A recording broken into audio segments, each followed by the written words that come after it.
Students, welcome back to our YouTube channel. જો તમે આ ચેનલ પર સૌ પ્રથમ આવ્યા હોય તો ચેનલને લાઇક કરો, શેર કરો અને સબસ્ક્રાઈબ કરો. તો આજે આપણે ગાલા સ્વાધ્યાય પોથી ઇંગ્લિશ સ્ટાન્ડર્ડ 10th તેમાં આપણે પહેલું યુનિટ જોઈ લીધું છે. અગાઉના વિડીયોમાં છે આપેલું, તમે જોઈ લેજો.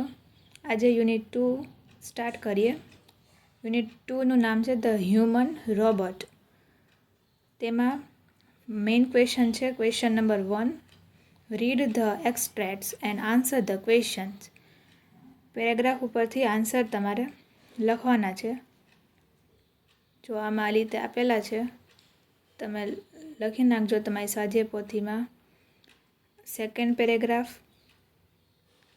તેના નીચે question answer. Third paragraph number 3, તેની નીચે તેના સવાલ જવાબ. આવી રીતે તમે લખજો તમારી સ્વાધ્યાય પોથીમાં. સ્પેલિંગ મિસ્ટેક ન થાય તેનું ધ્યાન રાખજો. પેરેગ્રાફ નંબર 4, તેની અંદર તેના ક્વેશ્ચન આન્સર.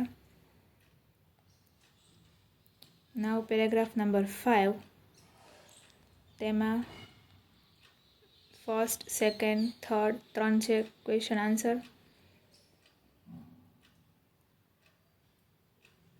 પેરેગ્રાફ નંબર 6, તેમાં પહેલો ક્વેશ્ચન એન્ડ આન્સર, સેકન્ડ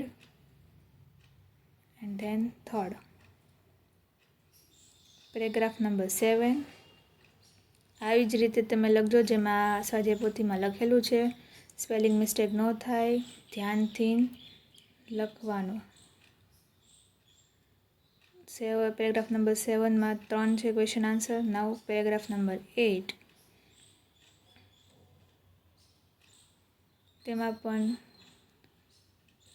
તેમાં ચાર છે ક્વેશ્ચન આન્સર. પેરેગ્રાફ નંબર 9,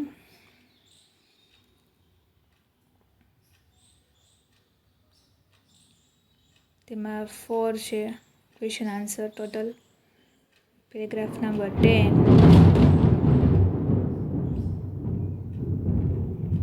તેમાં 2 છે ક્વેશ્ચન આન્સર. પેરેગ્રાફ નંબર 11, તેમાં પહેલો અને બીજો 2 છે ક્વેશ્ચન આન્સર. આ રીતે તમે લખજો. પેરેગ્રાફ નંબર 12, તેમાં પહેલો, બીજો, ત્રીજો 3 છે તેમાં. પેરેગ્રાફ નંબર 13, આ રીતે ક્લીન હેન્ડરાઇટિંગથી લખજો. સ્પેલિંગ મિસ્ટેક ના પડે તેનું ધ્યાન રાખજો. પેરેગ્રાફ નંબર 14, તેના નીચે સવાલ જવાબ છે.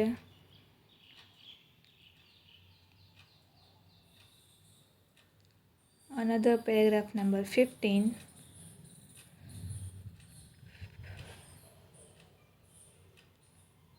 તેમાં 3 છે ક્વેશ્ચન આન્સર પેરેગ્રાફના. નાવ પેરેગ્રાફ નંબર 16, તેના છે આ બધા સવાલ જવાબ. આ રીતે તમે તમારી સ્વાધ્યાય પોથીમાં લખજો.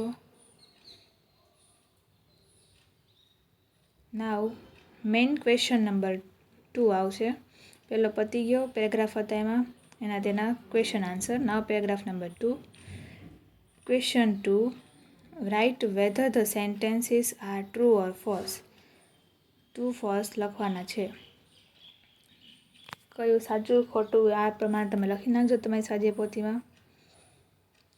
નાવ main question number 3, fill in the blanks selecting the correct words from the brackets. જે બ્રેકેટમાં તમને ઓપ્શન આપ્યા છે એ રીતે તમે આ બ્લેન્ક્સ ફિલ કરો.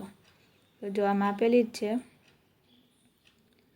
આ રીતે તમે લખી લેજો. First blank, second, third, fourth, fifth, 6 blanks, 7 total 7 છે. લખી લેજો. Now main question number 4. Write short notes using the given questions. Points. Short note લખવાની છે. તેમાં પહેલી છે Ramsingh 017 the human robot. First short note આ રીતે લખજો તમે નીટ એન્ડ ક્લીનમાં. એક પણ સ્પેલિંગ મિસ્ટેક ન થાય, ચેકાચેકી નહીં કરતા. Second short note conflict of Ram Singh 070 with itself. Second short note આ રીતે લખી લેજો. Now main question number 5.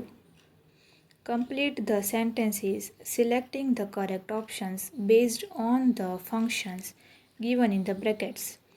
તેમાં પહેલાંનો આન્સર આવશે ડી કોંગ્રેચ્યુલેશન્સ અને સેકન્ડમાં આવશે B I am sorry to know that. એમાં બે છે. Main question number 6.